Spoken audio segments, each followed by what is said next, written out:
अच्छे बच्चे कैसे बैठेंगे? ऐसे। अब बेटा बाकी काम मत कर लीजिए, चलिए शुरू कर रहे हैं। थोड़ा ध्यान से इसलिए देखना पड़ेगा क्योंकि ये वार्तिक प्रश्न है और वार्तिक प्रश्नों से पहले हमें उसे गणितीय रूप में लिखना पड़ेगा, समीकरण के रूप में लिखना पड़ेगा। उसके बाद उस समीकरण को हल करके जो प्रश्न है उसका उत्तर हमें देना पड़ेगा। कल हम लोगों ने इसी अभ्यास का पहला, दूसरा और तीसरा प्रश्न कर लिया, तो कुछ थोड़ी थोड़ी चीजें समझ में आई होंगी। इसके आगे की चीजें और समझ में आएंगे। हम इसीलिए इसके सारे प्रश्नों को मैं प्रयास कर रहा हूँ यहाँ पर आपको थोड़े प्रश्न ज़्यादा बता दूँ ताकि आपको थोड़ा समझ में आ जाए कि हम लोग समीकरण कैसे बनाते हैं फिर कैसे करते हैं, और इनको खुद आप घर में भी प्रयास कर सकते हैं। ये कह रहे हैं चौथे प्रश्न में कि एक कक्षा में 45 विद्यार्थी हैं। कुल कितने विद्यार्थी हैं? 45। यदि छात्रों की संख्या छात्राओं की 2/3 हो, जितनी छात्राएं हैं उसकी 2/3 कितने हैं? कौन है? छात्र। जितनी छात्राएं हैं उसके 2/3 छात्र हैं। छात्राओं की संख्या बताइए। अगर हमें छात्राओं की संख्या मालूम हो तो उसका अगर हम 2/3 कर दे तो छात्रों की संख्या हो जाएगी। छात्र मतलब लड़के, छात्राएं मतलब लड़कियां। तो यहाँ पे मान लेते हैं कि माना, किसकी माने हम लोग? छात्राओं की, क्योंकि सब छात्रों की भी मान ली जाएगी। माना छात्राओं की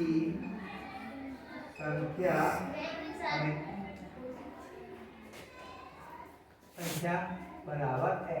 अब छात्राओं की संख्या अगर x हो गई तो छात्र कितने हैं? इसके 2/3। तो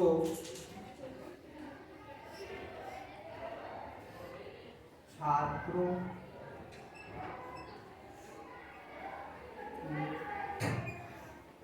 संख्या बराबर इसका 2/3 यानी 2x/3। इतने छात्र। और कुल बच्चे कितने होंगे? अगर इन दोनों को जोड़ दें तो कुल बच्चों की संख्या हो जाएगी। अगर भाई इतने छात्र हैं और इतनी छात्राएं, अगर दोनों को जोड़ दें तो क्या हो जाएंगे? कुल बच्चे या कुल छात्र।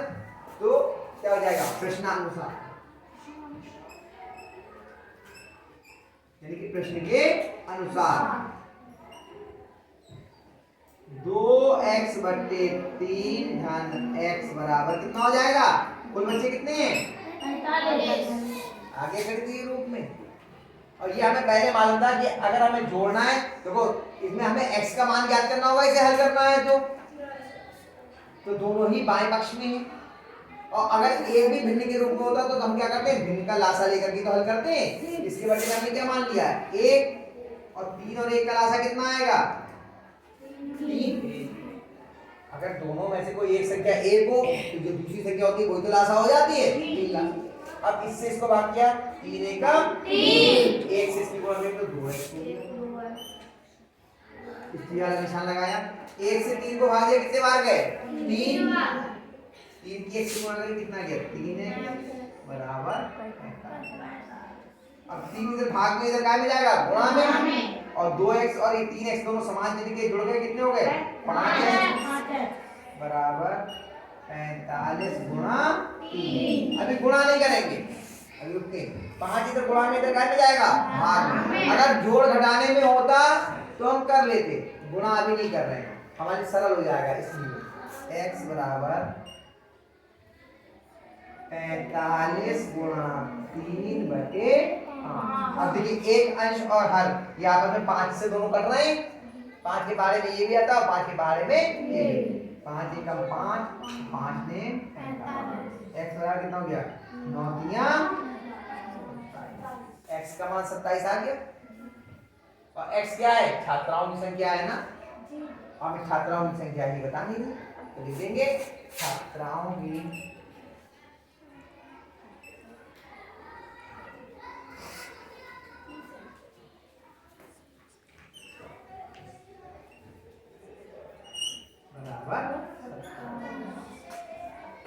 हमने क्या किया? हमने पहले जिसके रूप में दूसरा दिया था उसका मान मान लिया, उससे छात्रों की संख्या हो गई और इन दोनों को जोड़ा तो कितना हो गया 45 के बराबर। फिर इस समीकरण को हमने हल कर लिया। हल करने के बाद हमारे पास x का मान आ गया। छात्राओं की संख्या पूछी थी तो ऐसे आ गई, अगर छात्रों की पूछी होती तो इसमें मान रख देते तो निकाल ले, अगर छात्रों की संख्या पूछी होती इसमें निकाल लेते। ऐसे हम लोग हल करते हैं। एक और करने की कोशिश करते हैं, 5वां सवाल।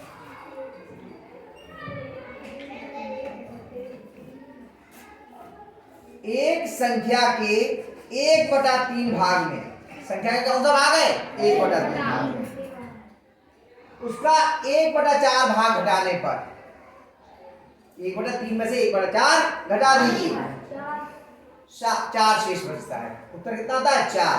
संख्या बताइए।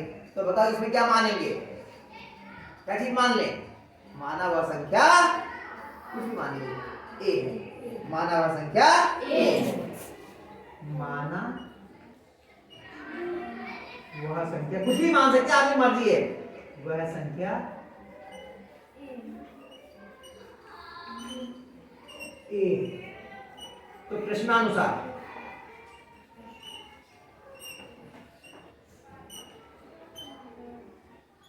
ए का 1/3, 1/3 मतलब a/3 तो हो गया। a/3 में से हमने a/4 घटा दिया, ये तो कह रहे हैं संख्या के 1/3 में से संख्या का 1/4 घटा दीजिए। कितना आ रहा है उत्तर, कितना आ रहा है बराबर। इतने में कोई समस्या, साक्षी आई समझ में बात। अब क्या करेंगे, अब तो दोनों की बटे में इनका लासा ले लेंगे, 3 और 4 का, 3 और 4 का लासा कितना आएगा, कितना आएगा 12। जिसको समझ नहीं आया मैं यहाँ करके दिखा दे रहा हूँ, ये रफ बना लिया मैंने लो इतना। 3 और 4 का लासा क्या 2 से कोई करती है, 4 कट रहा है 2 से, 3 ऐसे 2 दूनी 4, फिर 2 से 3 ऐसे ही, एक हम लोग फिर 3 से कितना है 2 गुना 2 गुना 3 कितना है 2 दूनी 4, 4 तियां 12। चलिए 12 लासा आ गया यहाँ। अब इससे इसको भाग किया, 3 से 12 को भाग किया कितने बार आए 4 की से गुणा करिए 4a माइनस 4 से 12 को भाग किया कितने बार आए 3 की से गुणा करिए 3a बराबर 4। अब ये 12 इधर बटे में इधर काय में जाएगा गुणा में, भाग में उधर काय में जाता है गुणा में, और क्योंकि पूरे के भाग में इसलिए लेके जाएंगे, ये बताया ना पहले हल करने में। इनको 4 में से 3 ये कितना बच गया a, a बराबर 4 गुणा 12, a बराबर 12 चौक 48। ये इसका मान था, वह संख्या तो थी और संख्या तो बतानी है, तो वह संख्या कितनी है, वह संख्या बराबर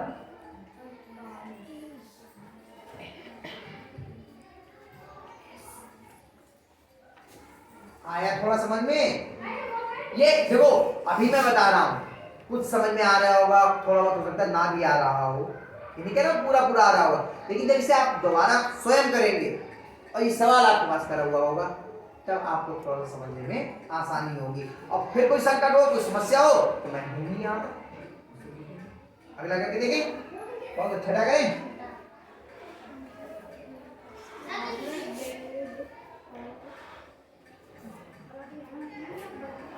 छठा सवाल है,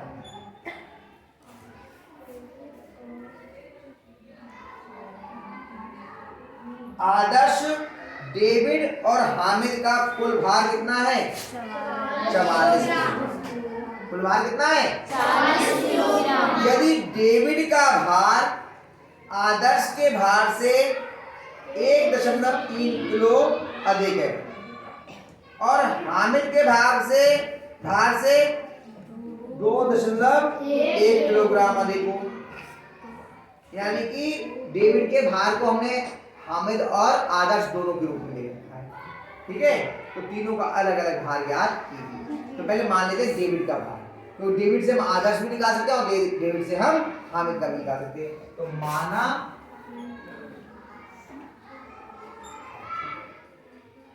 डेविड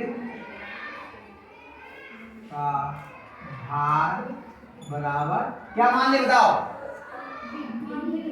बी मान ले, का मान ले, का मान ले, फिर आज का मान लेते हैं, का किलोग्राम। माना डेविड का भार का किलोग्राम। फिर आदर्श का कितना है? डेविड का भार आदर्श के भार से 1.3 किलो अधिक है। ये 1.3 किलो अधिक है, तो अगर इसमें से 1.3 किलो घटा दें तो क्या हो जाएगा? आदर्श का मिल जाएगा। तो आदर्श का भार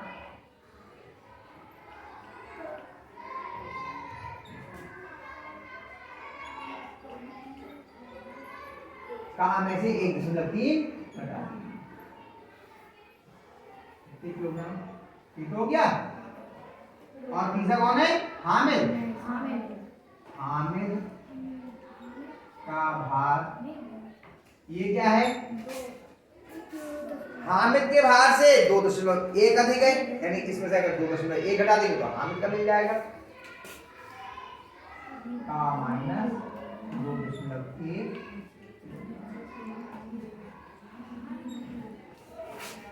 समझिए, उन्होंने कहा था कि डेविड का भार जो है आदर्श के भार से 1.3 किलोग्राम ज्यादा है।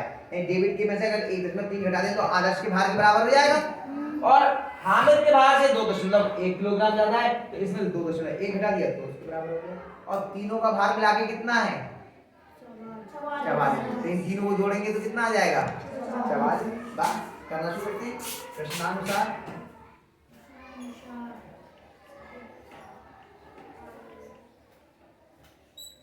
तीनों को जोड़ लेते हैं तो का धन का ऋण 1.3 धन का ऋण 2.1 बराबर कितना हो गया? 44। इन तीनों को जोड़ा तो इसका योग कितना आएगा? 44 किलोग्राम, क्योंकि तीनों का कुल योग कितना है?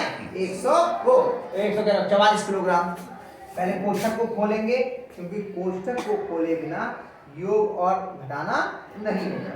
पहले कोष्ठक खोल लेते हैं। का धन का ऋण 1.3 धन का ऋण 2.1 बराबर 44। ठीक है। अब हमने का इन तीन का को जोड़ा, कितने का हो गए? 3। और माइनस का 1.3 और माइनस का 2.1, दोनों समान चिन्ह के जुड़ जाएंगे, चिन्ह माइनस का ही आएगा। इन दोनों को जोड़ा तो कितना आ गया? 3.4 बराबर 44। अब ये इधर ऋण का है, इधर कैसा जाएगा? धनात्मक। सही है। तो 3 का बराबर 44 धन 3.4। 44 में 3.4 आपने जोड़ दिया।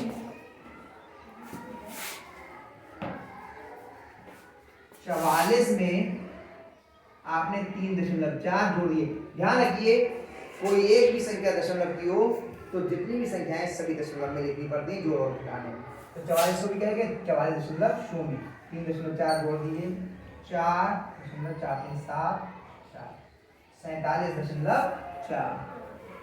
3 का बराबर 47.4 का बराबर कितना आ जाएगा? 47.4 बटे 3।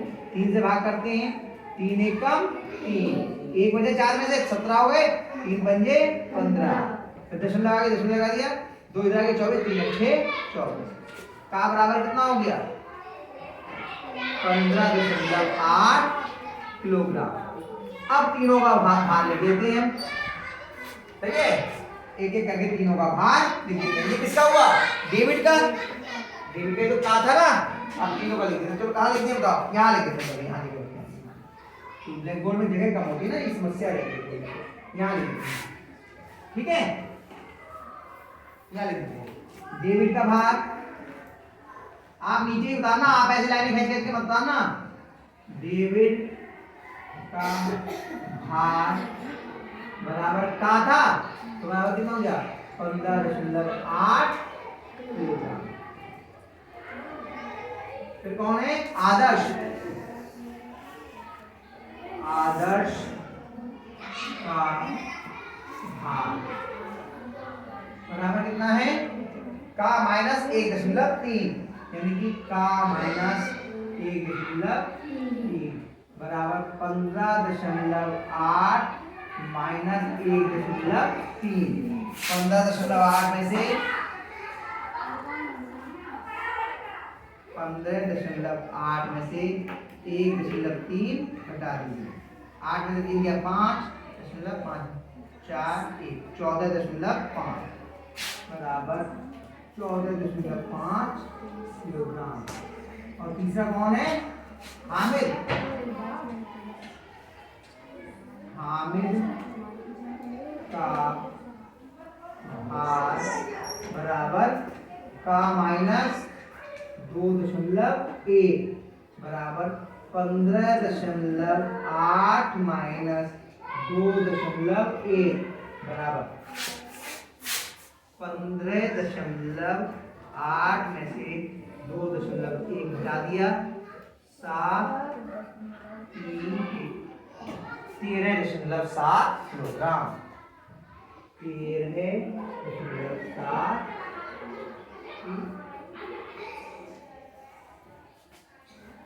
आगे तीनों जी सही है। ऐसे करके